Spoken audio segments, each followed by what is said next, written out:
Welcome to Health Promotion's Wellness Wednesday Tip. I'm Alicia Perry, Manager of Health Promotion at 19 Wing Comox. Today I'm going to share with you 10 tips to help improve your sleep. I don't know about you, but when life gets stressful, sleep is often the one thing that seems to suffer the most. Watching the news late at night, scrolling through social media in bed, or just adjusting to this whole new work-life balance, these are all things that can be impacting our sleep right now. We've also lost some of those time anchors in our life, whether it's getting up early to get to work or drop the kids off at school or attend that specific fitness class every Tuesday and Thursday. We don't have necessarily these time anchors anymore.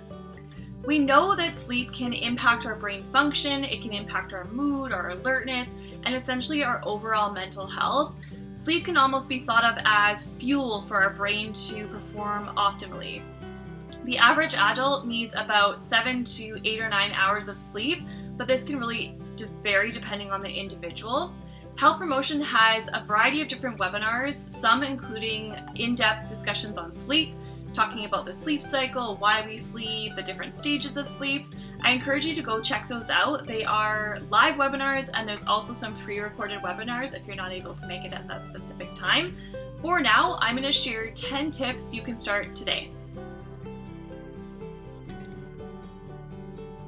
Tip number 1 is about consistency. If you can set that consistent wake and bedtime, I know it might be hard even on the weekends, but having more of a schedule can help your sleep cycle. Even setting a schedule for things throughout the day like lunchtime and breaks and walks that you participate in, the more you can kind of schedule your day, the more consistency you'll have.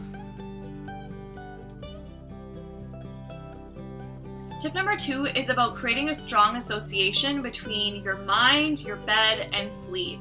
So if you can work in another area of your house and you don't have to bring all your paperwork and your laptop into your room, really try and reserve your bedroom for sleep and intimacy only, and really try creating that comfortable environment in your bedroom. So you have that nice comfortable mattress and pillow. There's really nothing better than that feeling of crawling into freshly washed sheets and a nice comfortable bed, a nice comfortable temperature to help you fall asleep. Tip number 3 is to stay active throughout the day, which can really help with your sleep. Try and avoid that super strenuous activity right before bed, as it might make you a little bit more alert, but try and have some of that physical activity built into your day. Tip number 4 is about napping. If you find that you're taking naps throughout the days, then try and limit those naps to about 20 minutes. This really has to do with our sleep cycle, and for more information on the sleep cycle and different stages of sleep, tune into those Health Promotion webinars. Tip number 5 is about being mindful of what you're consuming right before bed. So nicotine and caffeine are stimulants and may keep you awake. Alcohol, while yes, it may help you fall asleep, it can actually disrupt the quality of your sleep.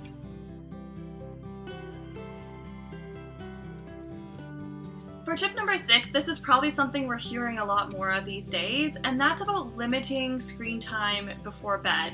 So whether it's the phone, computer, or TV, not only does scrolling through social media or watching the news late at night not necessarily help us fall asleep and unwind, but the blue light emitted from the screen can actually suppress the production of melatonin, which is a hormone our body produces that helps us sleep.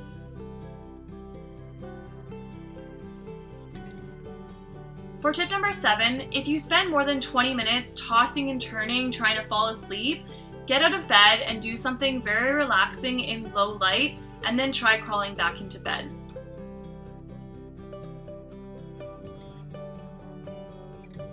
Tip number 8, if you're carrying around that to-do list with you and it's on your mind and you're waking up and trying to remember those things, have a piece of paper beside your bed, write those things down and get them off your mind so you can focus on sleep. Tip number 9 is a big one. It's about really taking that time to wind down before bed. Maybe it's putting on those comfortable pajamas, it's doing some light stretching, some reading, meditating, really taking that time to get into that bedtime routine. Maybe even try practicing some mindfulness before bed, so while you're brushing your teeth. Notice the way the toothpaste tastes, or how your feet feel on the floor, or how the face cloth washing your face feels, and really be present in that moment. And the last tip, tip number 10, is really taking time to practice self-care throughout your day. So you don't have to just reserve it before bed.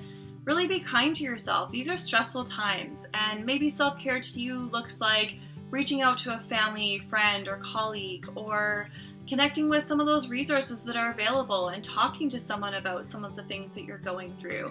So really making sure that you build that self-care time into your day. If you're looking for some more sleep tips, I encourage you to check out sleeponitcanada.ca or sleepfoundation.org, or check out some of those health promotion webinars I was talking about. Thanks for tuning in to Health Promotion's Wellness Wednesday Tip. I'll see you next week.